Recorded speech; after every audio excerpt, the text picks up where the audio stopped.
El Parc de Can Campassol, de Malgrat de Mar, ha acollit una nova edició del concurs de colles improvisades. I ja és la 37a.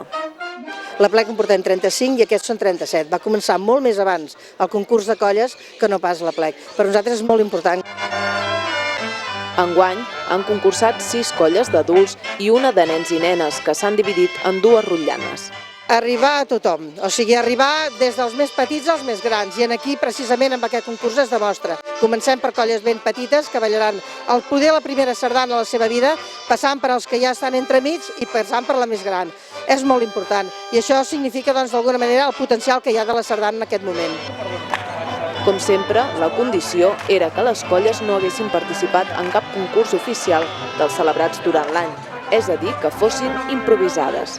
La música ha anat a càrrec de la Cobla La Jovenívola de Sabadell, que ha interpretat sardanes com La Roseta i l'Esteve o Can Palomeres.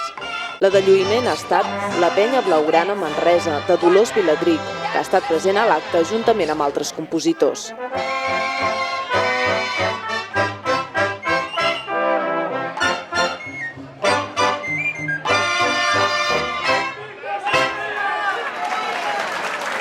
El primer premi ha anat a parar a mans de la colla Pinsans i Caderneres.